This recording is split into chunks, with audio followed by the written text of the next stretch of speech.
Good morning ninth class.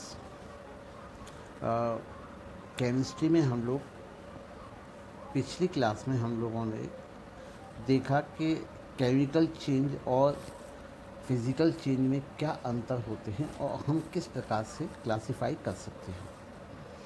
आज हम लोग अध्ययन करेंगे टाइप ऑफ द सब्सटेंस। तो चलिए स्टार्ट करते हैं। तो based on the chemical constitution matter can be classified in two kinds, substance and mixture. तो सबसे पहले तो मैटर मैटर को मैं बताऊं, मैटर कैन बी क्लासिफाइड। तो matter is something which occupies the space and have मास। तो मैटर को अगर हम क्लासिफाई करें तो वह वस्तु जो कोई भी वो वस्तु जो कि स्थान घेरती है और जिसमें मास होता है उसको हम मैटर कहते हैं, जैसे कि आप सभी बच्चे जानते होंगे। तो मैटर को हम लोग दो प्रकार से क्लासिफाई कर सकते हैं, एक मैटर को सब्सटेंस और एक मिक्सचर। तो matter can be classified into parts, substance और mixture. Substance are further classified into elements and compound. और जो सब्सटेंस होता है, सब्सटेंस को हम आगे एलिमेंट और कंपाउंड में क्लासिफाई कर सकते हैं। Elements are further also classified into three kinds, metal, non metal and metalloids. और जो आपके मेटल्स हैं उनको हम जो एलिमेंट है उनको आगे हम तीन भागों में मेटल, नॉन मेटल और मेटलॉइड्स तीन भागों में क्लासिफाई कर सकते हैं, विभाजित कर सकते हैं। अगर रे डायग्राम के माध्यम से हम लोग समझेंगे तो मैटर सब्सटेंस को हम लोग दो भागों में डिवाइड कर सकते हैं। आपका इससे पहले जो मैटर था, मैटर को हम लोग दो भागों में डिवाइड कर सकते थे, सब्सटेंस और आप मिक्सचर। जो सब्सटेंस है, सब्सटेंस को हम दो भागों में क्लासिफाई कर सकते हैं,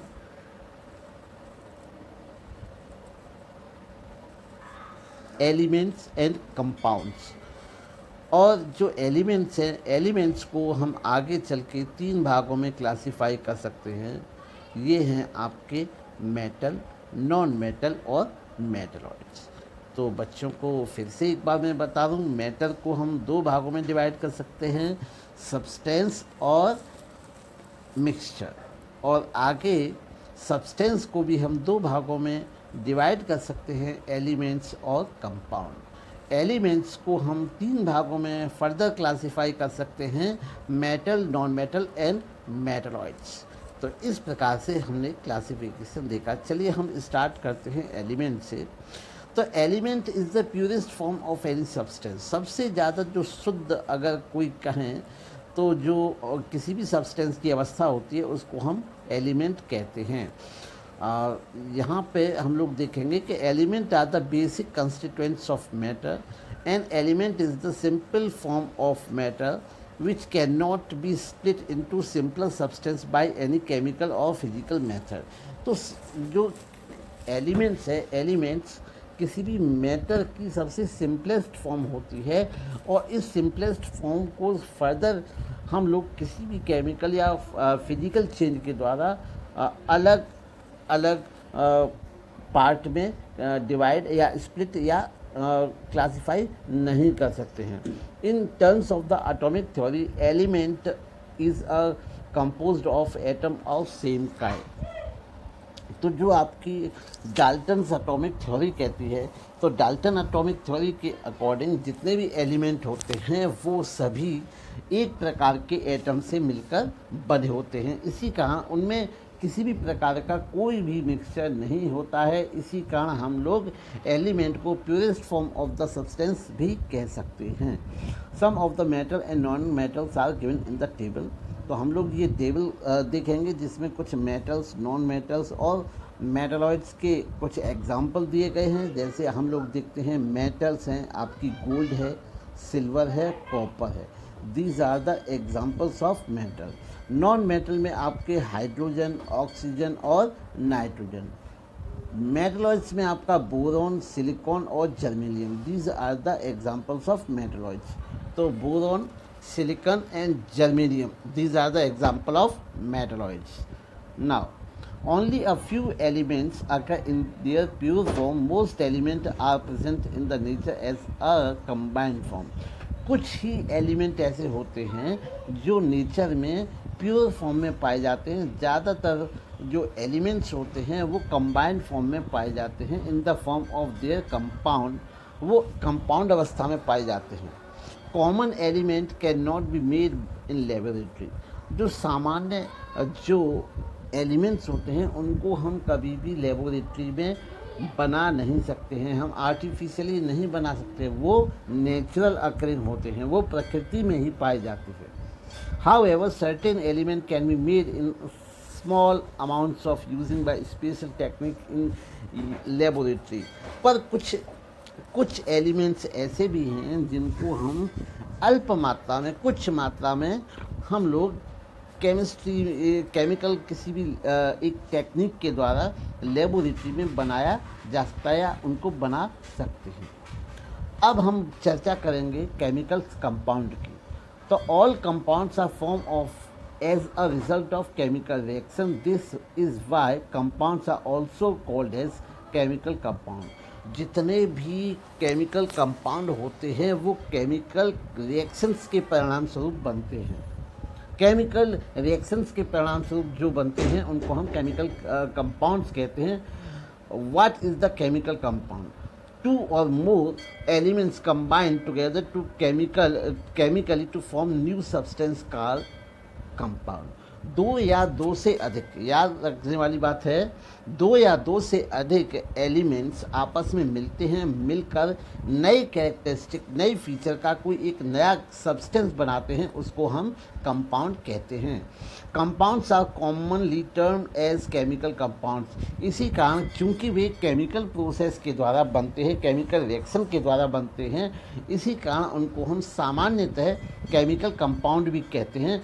because these are formed due to a chemical reactions between two or more elements. जैसा कि हमने पहले ही बताया कि जितने भी कंपाउंड होते हैं दो या दो से अधिक कंपाउंड्स के एलिमेंट्स के मिलने से बनते हैं. इस कारण हम उनको केमिकल कंपाउंड भी कहते हैं. A compound is a pure substance made up of two or more element combined chemically is definite proportion by mass or weight. जो कंपाउंड होते हैं वो प्योर सब्सटेंस होते हैं जो कि दो या दो से अधिक एलिमेंट से एक डेफिनेट प्रपोर्शन में, एक निश्चित कैसे अनुपात में मिलकर एक निश्चित प्रपोर्शन में मिलकर बाय वेट और बाय मास मिलकर तैयार होते हैं. जैसे अगर हम बात करें वाटर की, तो water is the chemical compound made up of hydrogen and oxygen. Combining ratio is 2:1 by volume and 1:8 by mass. तो हम अगर चर्चा करें वाटर की एग्जाम्पल के तौर पे, तो यहाँ हम लोग देखेंगे तो जो हाइड्रोजन, अगर हम एटम वाइज बात करें तो यहाँ पे 2:1, यहाँ पर हाइड्रोजन के 2 एटम हैं और ऑक्सीजन का 1 एटम है. और हाइड्रोजन की बाई वॉल्यूम भी ज़्यादा है, 2:1 का रेशियो है. अगर हम इसके मास का अगर कंपेयर करें तो यहाँ पर H2O, यहाँ पर H का हो गया आपका 2 और यहाँ पे ऑक्सीजन का एटॉमिक मास जो होता है वो होता है 16. तो ये हो गया 1:8. तो यहाँ पर H2 जो में बाई मास जो रेशियो होता है वो 1:8 होता है. तो ये एक निश्चित क्रम है. किसी भी फॉर्म में जब H2O पाया जाता है तब आपका जो H और ऑक्सीजन का जो रेशियो होता है बाई मास 1:8 ही होता है. Pure solution sodium chloride contain 60.66 of chlorine by mass. जो NaCl होता है, NaCl जिसको हम कॉमन सॉल्ट भी कहते हैं, उसमें 60.66% आपका क्लोरीन पाई जाती है. ये सर्टेन अमाउंट है. NaCl अगर होगा तो NaCl में इतनी मात्रा में क्लोरीन पाई ही जाएगी. इस प्रकार से हम लोग देखते हैं what are the characteristics of the chemical compound. अब हम लोग एक एक करके चर्चा करेंगे कि जो केमिकल कंपाउंड्स होते हैं, केमिकल कंपाउंड के क्या क्या कैरेक्टरिस्टिक फीचर्स होते हैं, क्या क्या गुणधर्म होते हैं, उनके हम लोग देखेंगे एक एक करके. तो chemical compound has following characteristics. Number 1, chemical compound is obtained by the chemical combination of the two or more element in a definite proportion by its mass. तो जो केमिकल कंपाउंड होते हैं वो एक डेफिनेट प्रपोर्शन में दो या दो से अधिक एलिमेंट्स के आपस में मिलने से प्रोड्यूस होते हैं. Compounds are, number 2, compounds are homogeneous, that is property are same throughout. जितने भी कंपाउंड होते हैं उनकी जो प्रकृति होती है वो होमोजीनस होती है. अर्थात हम कहते हैं कि प्रत्येक पार्ट में किसी भी प्रपोर्शन में आप देखेंगे तो प्रत्येक की जो प्रॉपर्टी है वो सेम होगी, होमोजीनस होगी.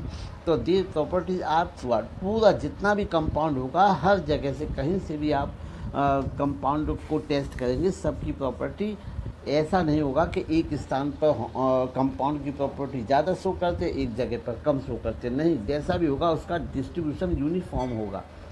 A chemical and physical property of a compound are entirely different from those of constituent of the elements. For example, hydrogen is a combustible gas while oxygen is a support of combustion, but their compound water is neither combustible or nor support in the combustion. जो बहुत important point है, आप इसको ध्यान से देखेंगे कि chemical और जो फिजिकल प्रॉपर्टी होती हैं वो कंपाउंड की बिल्कुल अलग अलग होती हैं, बिल्कुल अलग अलग होती हैं.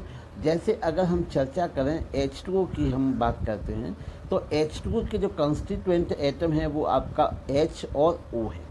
अगर हम H की चर्चा करते हैं, H के बारे में जानते हैं, तो हम ये बात जानते हैं कि जो ये कंबस्टिबल गैस है, ये ज्वलनशील गैस है. Hydrogen is a combustible gas.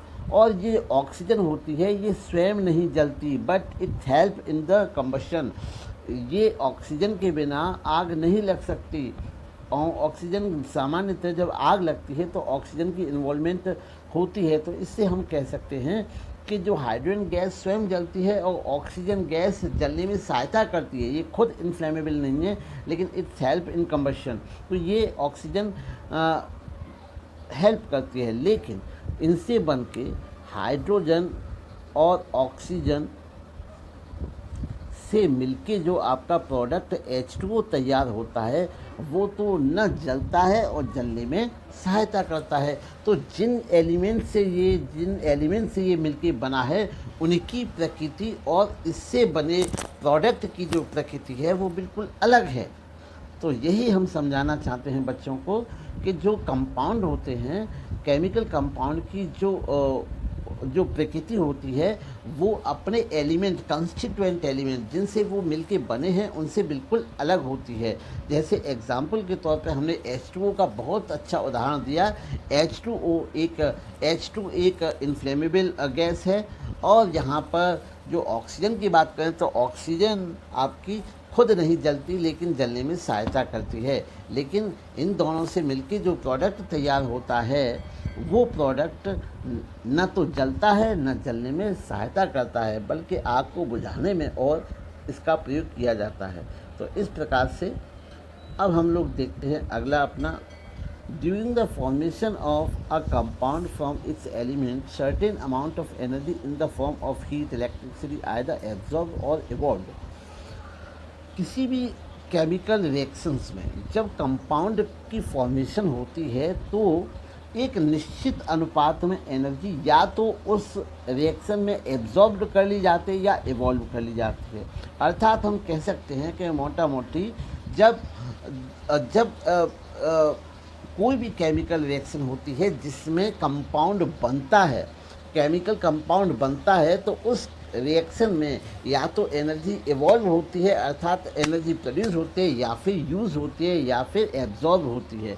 अगर हम एग्जांपल की बात करें तो जब हम कार्बन को जलाते हैं तो ये ऑक्सीजन से कंबाइन करता है और ऑक्सीजन से कंबाइन करने के बाद में हीट लिबरेट होती है और कार्बन डाइऑक्साइड कंपाउंड के तौर पर प्रोड्यूस होता है और इसके साथ हीट भी इवॉल्व होती है. तो when carbon burn with the oxygen produce carbon dioxide and a lot of heat is produced during this reaction. So in this reaction heat will evolve.